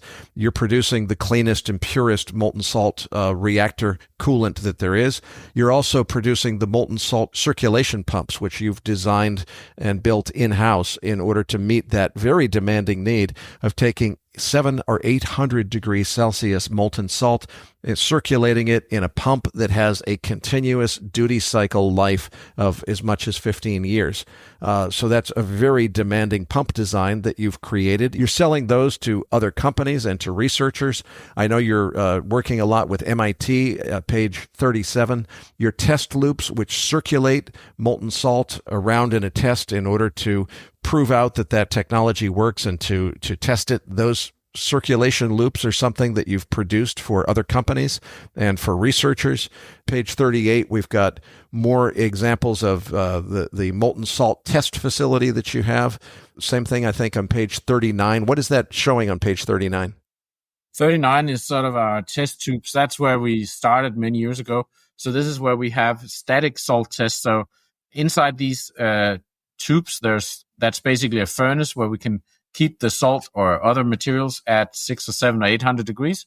And then they just sit there for many months to see how much corrosion does that generate. Does the sensors work like they should? Do the gaskets work like they should? And so on. So we've been running a lot of these tests with static salt for 8 years. And these are pictures of some of those tests running. They're a little bit boring because it takes thousands of hours. As I move on to page 41, you see the onion core reactor. We had to make a decision for this podcast, folks, to not go into the design details of Thomas Jam's reactor. The reason we're not going into that in this episode is to appreciate why it's as cool as it is. You really need to understand the economic arguments favoring thorium and particularly the eventual goal of a thorium breeder reactor. We're going to go deep next week on next week's podcast about the fuel cycles, about the fuels, and particularly about the thorium fuel. Once we've done that, at the end of next week's podcast, we're going to take a deep dive on the design of the Copenhagen Atomics onion core reactor, which is a molten salt-cooled liquid thorium-fueled reactor that will eventually become a full breeder reactor. On page 42, you're not just drawing stuff on CAD drawings. You actually are building a prototype. This prototype reactor in a shipping container is real. I've been there. I've seen it myself. It works by circulating molten salt that's been heated electrically because you're not yet at the point of doing a live nuclear chain reaction. So you're basically testing all the plumbing with this design. Moving on to page 43, there's a picture of the two of us standing in front of that onion core reactor. I think that's the second one that's being built there behind the two of us. And you see me on the right-hand side of page 43. I've actually climbed inside the operating prototype of the molten salt reactor. I can hear the molten salt flowing around my head. It's rather warm inside. I'm on the cold side of the reactor here, where it's only about 45 or 50 degrees Celsius, as opposed to several hundred degrees Celsius on the other side. And I'm standing there amongst the control equipment inside the operating reactor. So the prototypes that you're building are very much real. Now, if this was an actual nuclear prototype as opposed to an electrically heated one, I'd say you must have a radiation leak, because the aging on my face there clearly shows me as being much older than I am in the picture we have on the MacroVoices website. I'm blaming that on something with your nuclear technology as opposed to old age. You look young and fresh. I don't know what happened there, Thomas Jam. Yeah, I'm invisible to radiation. Yeah, I guess so. Tell us quickly, though, where you are in this process, just to give our listeners a sense on page 44 of where you are in the company's growth. And we'll go into much more detail on this next week when we talk about thorium and the onion core reactor design. You're absolutely right that we are one of the few nuclear companies around the world that are already building physical models of the full-scale reactor and testing that. And we expect to, in 2027, to start the first test reactor in Switzerland. And that's going to be a big milestone for us, because that's where we really prove that all the technology works like we have simulated now for more than 10 years. And really, our company is one that focuses a lot on building stuff and showing that it works, and also making sure that we can get the price down. You're right that some of the other nuclear companies are mostly sitting in offices, and they don't even have a workshop, some of them. So they are a different type of, developer. If we move to slide 45, there's a few items here where it shows the superpowers of Copenhagen Atomics. We've done a lot of testing. We've done more testing on molten salt test systems than all the other molten salt reactor companies combined. We sell some of this equipment so that we can help the other, both to universities and national labs. They are most of our customers, but we've also sold some of these test systems to some of our potential competitors, but we don't see it as competitors. We see that sort of all ships rises with the tide. I mean, we need to get the nuclear industry up and running again after it has been sort of dormant for more or less 40 years, or we haven't built very many new reactors for 40 years. So we need to get up and running again. And we think the best way we can do that is to help everybody succeed. And then we also make lithium-7, which is something that is needed for our type of reactors. So we make lithium-7 enrichment. And of course, we have invented this onion core, which is really what makes the electricity cost of our type of reactors much lower than any of the previous reactors we talked about. But we will talk about that next time. So let's wait with that. Slide 46. The 4 founders who started Copenhagen Atomics 10 years ago, and some of the companies around the world that we're working with. And some of these are also universities and national labs. And then I want to end by saying that Copenhagen Atomics is currently doing a capital raise. It's slide 47. We are open for investments. The investments currently needs to be minimum 100,000 euros if you're based in Europe. If you're based in the US, there's a little bit different rules, but it's accredited investors. Please feel free to contact us on our website or send an email to invest@copenhagenatomics.com. Then we will talk to you about the opportunity to invest and the pros and cons of this company. And I'll give Thomas Jam an opportunity to do a proper pitch on his company at the end of next week's podcast. Frankly, you really need to understand the fuel story and the economics of thorium before this value proposition will really make sense. I do want to mention, because we have a capital raise slide here, that I am in the interest of full disclosure, I am a investor in this company myself, so I do have a vested interest in this as an angel investor. We're going to leave it there for this week's podcast. I really encourage everyone to tune in next week when we're going to go deep on nuclear fuels, talk about LEU and HALEU and TRISO fuels, and particularly the thorium fuel cycle and the economics of the thorium fuel cycle. If you think people didn't know about thermal spectrum breeder reactors, they really don't know about the economics of thorium. And we're going to go deep on that in our New Year's special, which will air next Tuesday, December 31st, 2024. But right now, be sure to stay tuned for our post-game segment when Patrick Ceresna and I will discuss the investment opportunities in this sector in both public and private markets. That's coming up next, right here at MacroVoices.com.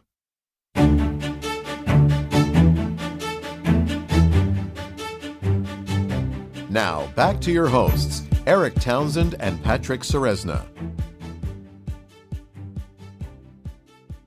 Eric, great interview with Thomas Jam. Now I want to talk about investing in this sector. I know you've been heavily invested in uranium miners over the last year or two, and you mentioned in the introduction that you're an angel investor in Copenhagen Atomics, which is still a private company with no listed shares available except in private placements or to accredited investors. Tell us more about investing in advanced nuclear energy, both about Copenhagen Atomics and other leaders in the sector that you're following or investing in yourself. I have several comments on Copenhagen Atomics, both some strong positives and a few reservations and hesitations as well. But I'm going to save those for next week's postgame segment. The reason is that it doesn't make any sense to invest in Copenhagen Atomics until you're sold on thorium rather than uranium as the nuclear fuel of the future. We're going to cover that topic in gory detail on next week's podcast, and I'm also going to give Thomas Jam the opportunity to pitch his company to our accredited and institutional investor listener base at the end of next week's podcast. So let's save my commentary on Copenhagen Atomics, both positive and negative, for next week. Fair enough. Let's cover the various new technologies covered in this episode, starting with small modular reactors, or SMRs, which you and Thomas Jam explained are basically modular versions of the same conventional 1950s nuclear technology that is used in most existing nuclear plants. The only pure-play publicly listed company that I'm aware of in this space is NuScale, ticker symbol SMR, which has seen a fantastic rally this past year, but it's been quite a roller coaster ride. NuScale was the first SMR design to obtain U.S. Nuclear Regulatory Commission approval, and getting that certification cost the company a pretty penny, to say the very least, north of $600 million in regulatory certification costs alone. There's an old saying in the nuclear energy industry that these things don't become reality until the paperwork that fuels the bureaucracy of the NRC weighs more than the reactor itself, and that seems to have been the case here. NuScale went public at $10.70, rallied all the way up to $15 on the news of their NRC approval, and then crashed to below $2 after they lost a couple of customers for their first power plants. A lot of people thought they were going bankrupt, but the Triple Nuclear Initiative appears to have been the catalyst that saved their bacon, and that stock has now rallied from a low of $1.92 in January of 2024 all the way to a high of above $32 just a few weeks ago. I own NuScale myself, but frankly, that's only because they're the only pure play in this space, and I'm smart enough to understand that just being the only game in town will be enough to make their stock a favorite among investors, regardless of the fact that, quite frankly, I'm not particularly impressed with the company, its management, or its product. So I free-rided that position when it first hit $20, and I plan on holding the remaining shares long-term just to see where fate takes it. But for new money, I'd suggest waiting for a pullback. This stock has been on a real roller coaster ride, and I'm confident that there will be significant dips to buy going forward. The next closest thing to a pure play in the SMR space is probably Cameco, ticker CCJ, but it's really not a pure play on SMRs at all. Cameco owns half of Westinghouse, and Westinghouse, of course, is the maker of the AP300, which is likely to be among the most popular SMRs.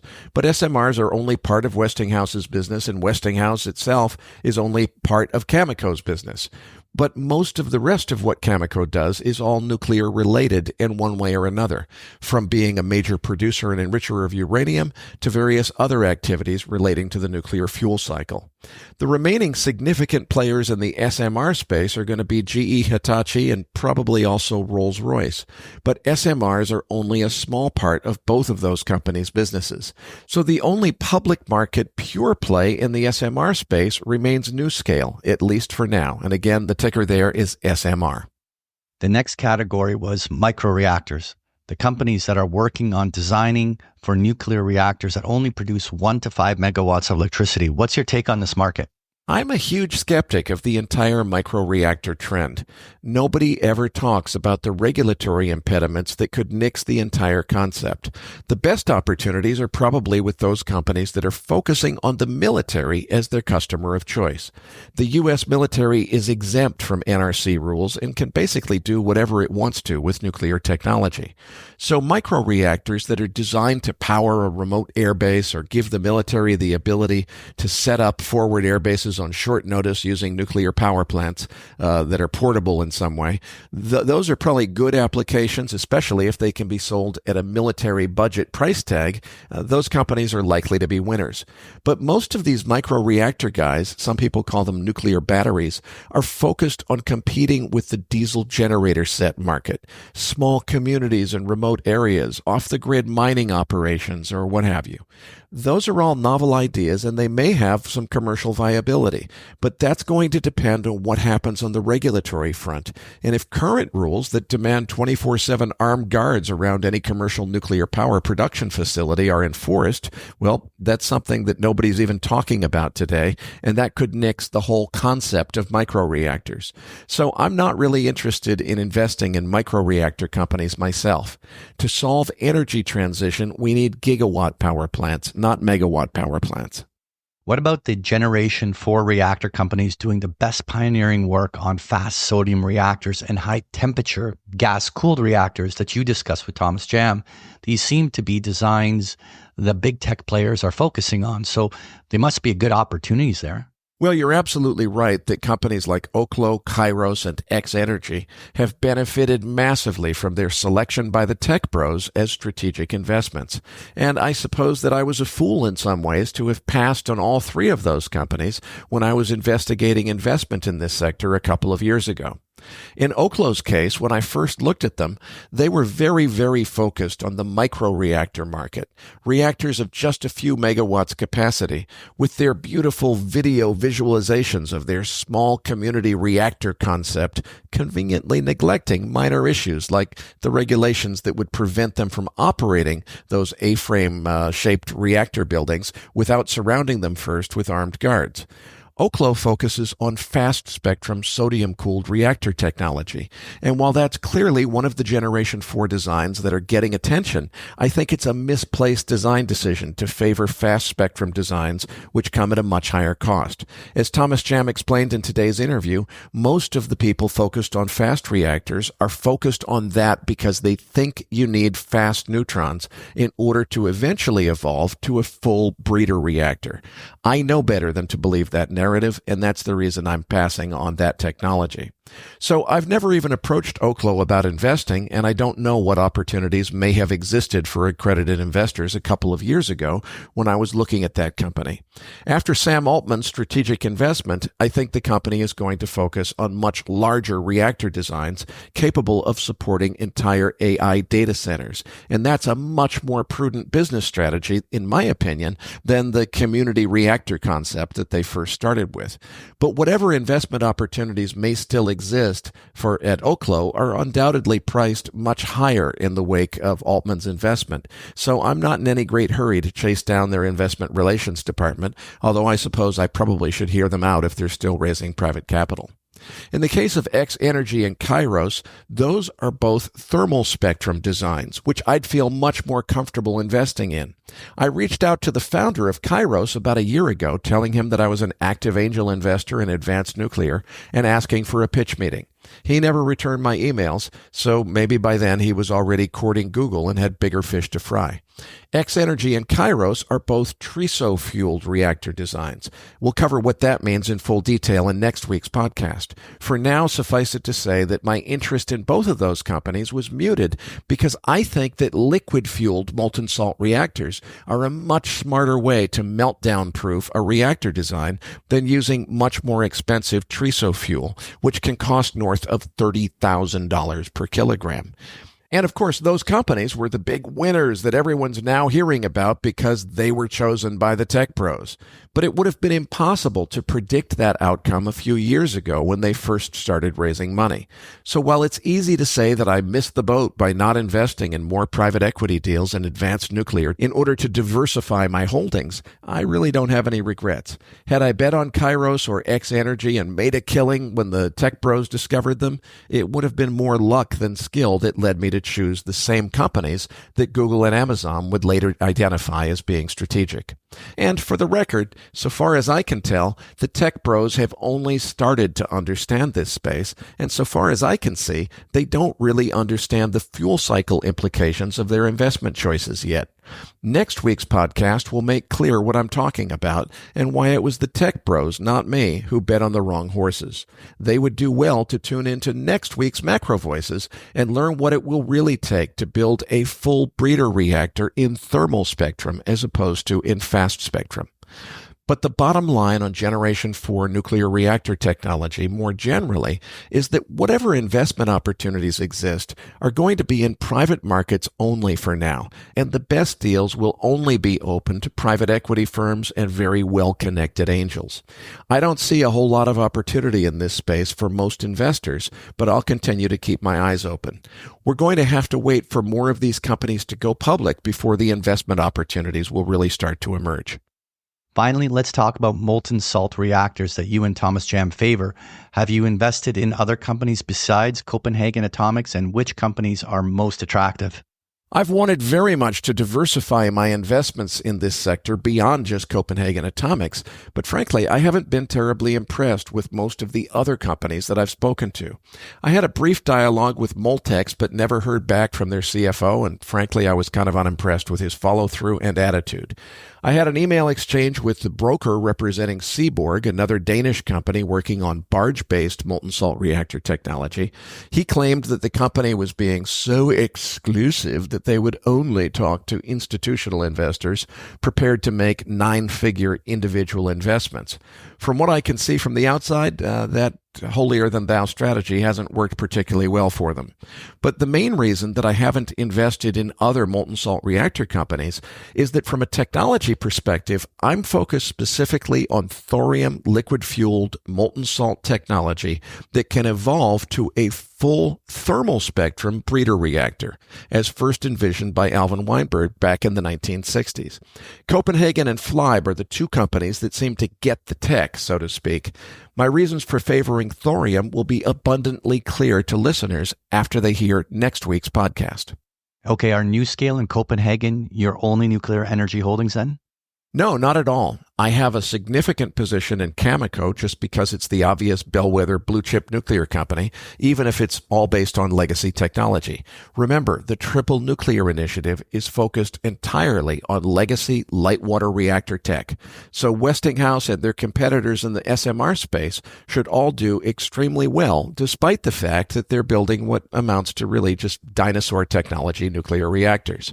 But by far, my biggest investments in the sector are in uranium miners. As Mike Alkin so eloquently put it right here on MacroVoices, Mike doesn't know or care who's going to win the Generation 4 bake-off contest for who's got the best reactor design. All Mike cares about is that the winner has to buy their uranium from him. And while that's obviously a very low-tech approach that doesn't even consider which advanced nuclear technologies are best suited to the task, it's a bulletproof investment strategy. Thorium reactors will eventually reduce uranium demand, but that's at least a decade away, more likely 2 or 3. And even then, we're still going to need uranium kickstarter fuel for those thorium reactors.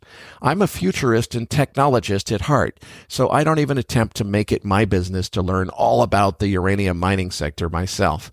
I delegate that to our good friends over at Uranium Insider, the newsletter that covers that sector, and I have significant positions in all of the companies on their focus list, plus a few others that I've uncovered on my own.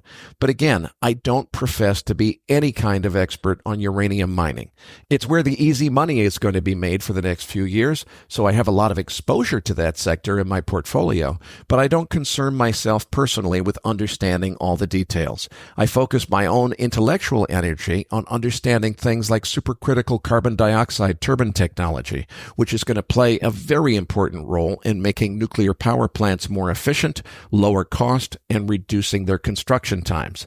So I'm starting to look more and more at those peripheral investments that will affect the future of nuclear energy as opposed to the reactor companies themselves. Great insights, Eric. I can't wait to hear next week's episode when you and Thomas Jam take a deep dive into nuclear fuels and fuel cycles, including the economics of thorium versus uranium.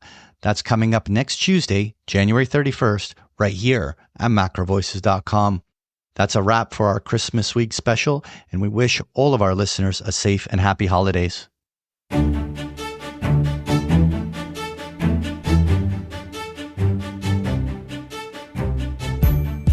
That concludes this edition of MacroVoices.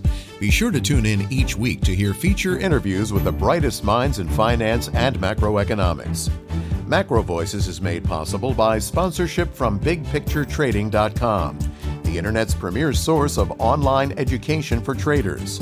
Please visit BigPictureTrading.com for more information. Please register your free account at MacroVoices.com. Once registered, you'll receive our free weekly Research Roundup email containing links to supporting documents from our featured guests and the very best free financial content our volunteer research team could find on the internet each week. You'll also gain access to our free listener discussion forums and research library. And the more registered users we have, the more we'll be able to recruit high-profile feature interview guests for future programs. So please register your free account today at macrovoices.com if you haven't already. You can subscribe to MacroVoices on iTunes to have MacroVoices automatically delivered to your mobile device each week free of charge. You can email questions for the program to mailbag@macrovoices.com, and we'll answer your questions on the air from time to time in our mailbag segment. MacroVoices is presented for informational and entertainment purposes only. The information presented on MacroVoices should not be construed as investment advice. Always consult a licensed investment professional before making investment decisions. The views and opinions expressed on MacroVoices are those of the participants and do not necessarily reflect those of the show's hosts or sponsors. MacroVoices, its producers, sponsors, and hosts Eric Townsend and Patrick Ceresna shall not be liable for losses resulting from investment decisions based on information or viewpoints presented on MacroVoices. MacroVoices is made possible by sponsorship from BigPictureTrading.com and by funding from Fourth Turning Capital Management, LLC. For more information, visit MacroVoices.com.